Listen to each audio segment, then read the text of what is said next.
My name is Lucinda Chiu, and what you just heard was the fourth movement of Brahms Symphony Number 4. This is a very standard orchestral excerpt, so as you keep learning or take orchestra auditions in the future, this is one that will pop up all the time. I think of this in a few categories in the way to prepare. There's sound, rhythm, and lastly, musicality / attention to all the details on the page. So let's talk about sound first. In this excerpt, you're playing with the entire orchestra. So it's a very big wave of sound. And the violins have the theme and have the melody there. So you want to make sure that you showcase your most lush, broad, deep, and legato sound. So think lots of bow, lots of vibrato, and I like using a slower vibrato to show the richness and heaviness of the sound. When we get to letter B, this is a variation of the theme. You want to make sure that your slurs are not disruptive of the sound. In other words, no portato. Otherwise, it will sound like. So as connected as possible. As we get to letter C, sustain the sound through the double dotted quarter notes to make sure that as you approach the tip, the sound doesn't let go. I like to think of it as almost a crescendo through the sound. So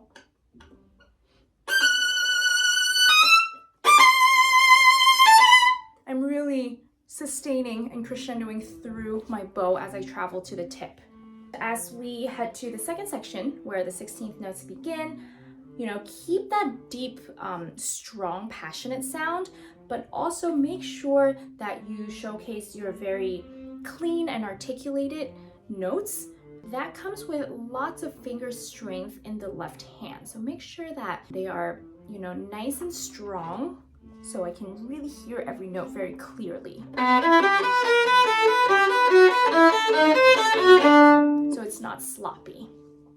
Okay, second category is rhythm. There are lots of traps in this excerpt, so I would say that using a metronome to practice is a must. Definitely start slow and watch out for all the places that you need to subdivide. For example, the very opening, the dotted quarter notes, make sure you're thinking eighth notes.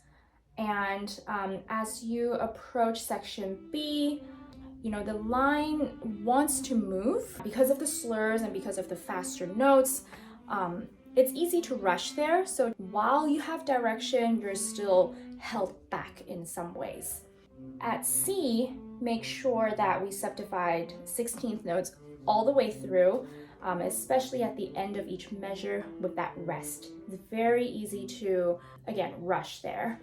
And then lastly, watch out for measure 66, 68, where we have those quarter note rests followed by 16th note rests. During those rests, the second violin is actually taking over. So you also want to make sure that you are demonstrating that you're listening and thinking about the orchestra parts, even when you're not playing. Lastly, attention to all the details on the page. There's almost some sort of instruction or marking that Brahms put in every other measure or so.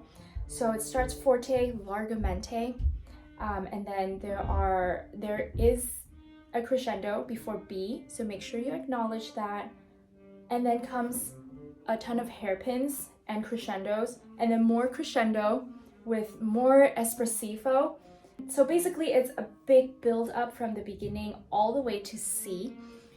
So I like to think of this as levels. So for example, at 48,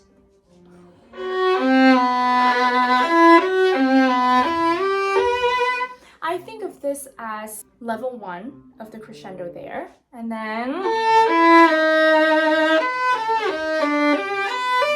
that's level 2. It's a little bit more intense. And then finally, this is level 3.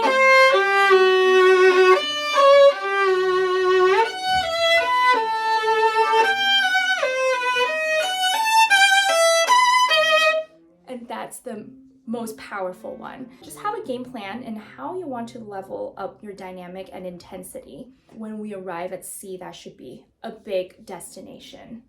Measure 69, the first piano that we're seeing in this excerpt. So make sure that we show that we can come away immediately.